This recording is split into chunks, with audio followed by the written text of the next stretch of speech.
Hello दोस्तों, मैं आशीष कुमार अपने YouTube channel Bihar GK tricks में आपका स्वागत करता हूं।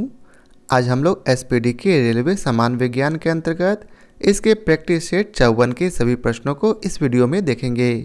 तो यदि आप लोगों ने अब तक हमारा channel Bihar GK tricks subscribe नहीं किया है तो इसे सब्सक्राइब कर लें, साथ ही बेल आइकन को जरूर दबाएं। तो आइए वीडियो को स्टार्ट करते हैं।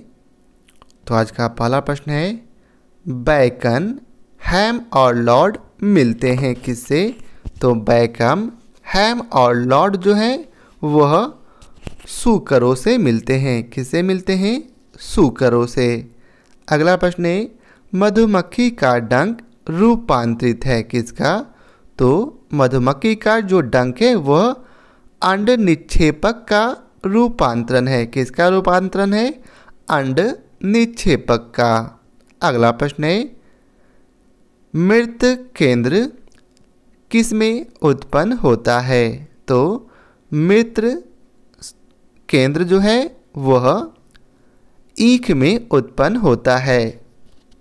अगला प्रश्न है, मकड़ी के जाल को बनाने के लिए रेशमी धागों को बनाने वाले कताई अंग पाए जाते हैं किसमें?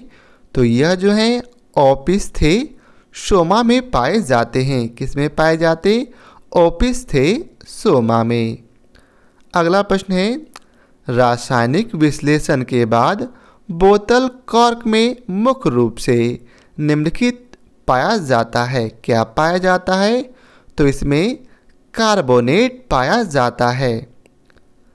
अब अगला प्रश्न है, ग्रेनम निम्नलिखित का घटक है। ग्रेनम किसका घटक है? तो ग्रेनम जो है वह हरित लवक का घटक है। किसका घटक है?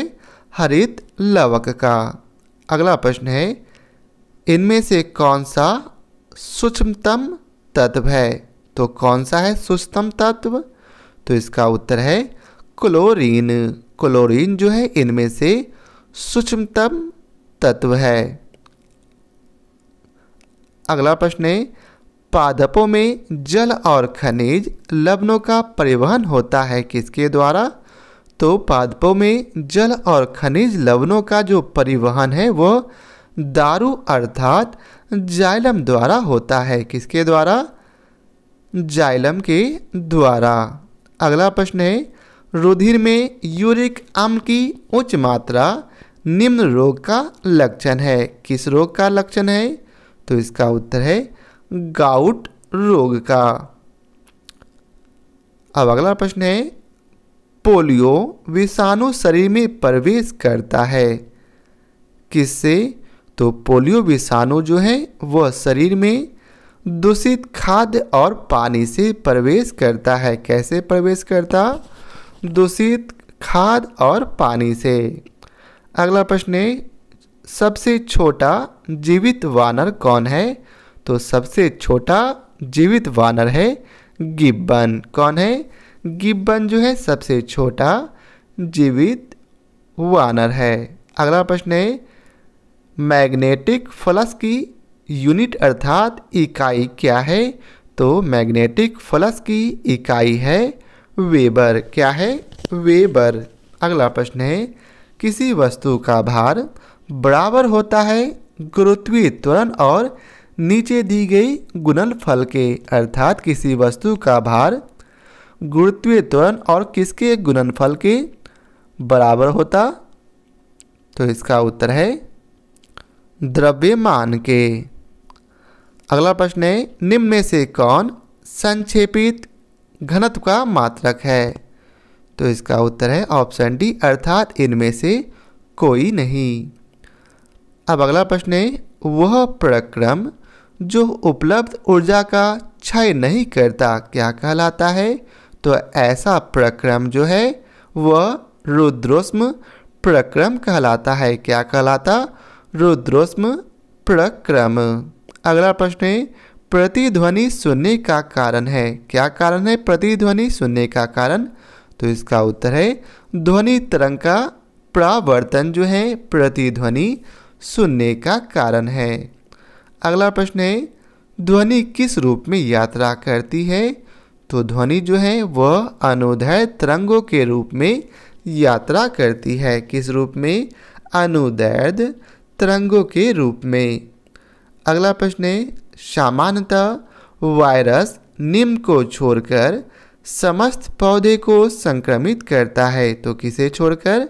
तो इसका उत्तर है कार्टेकस को छोड़कर सभी को संक्रमित करता है। अगला प्रश्न है, निम्नलिखित में से कौन सी धातु विद्युत की सबसे खराब चालक है? तो कौन सी धातु? तो इसका उत्तर है कार्बन जो है विद्युत की सबसे खराब चालक है। अगला प्रश्न है, निम्न में से कौन सा ट्रिपल एंटीजन के द्वारा प्रतिरक्षित नहीं होता है? तो कौन नहीं होता?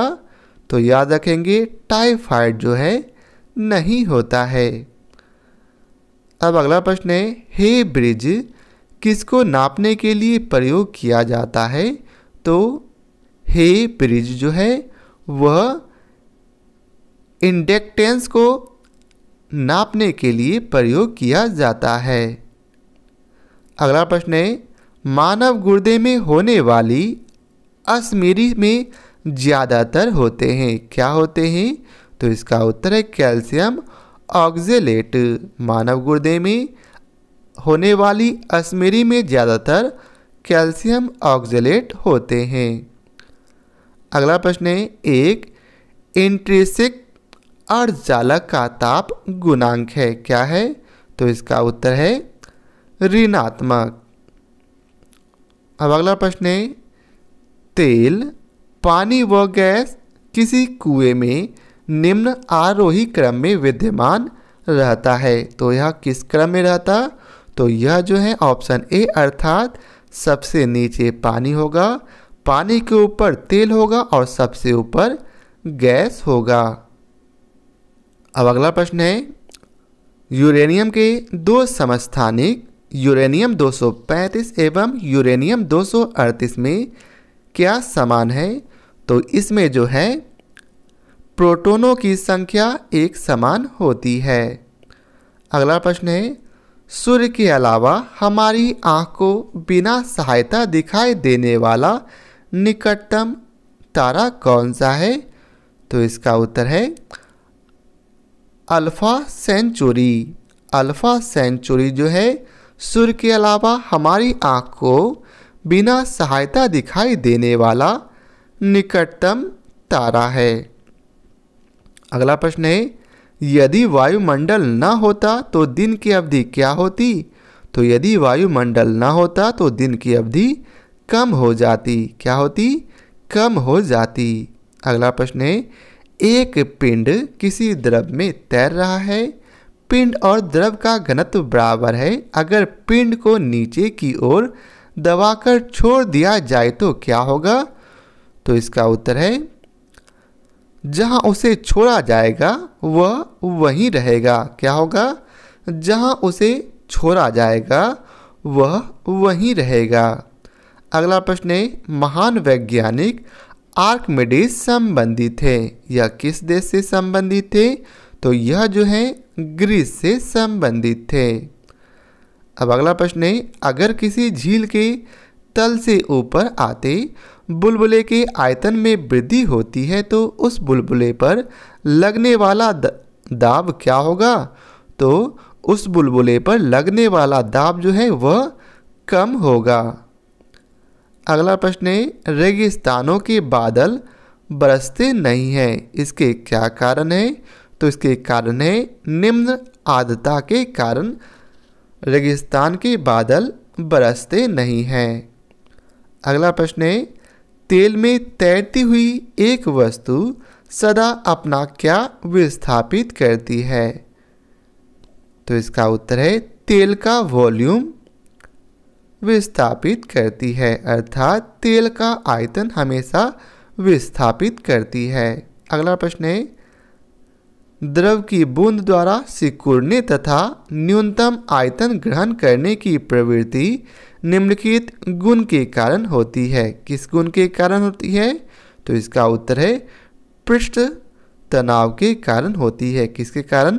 पृष्ठ तनाव के कारण।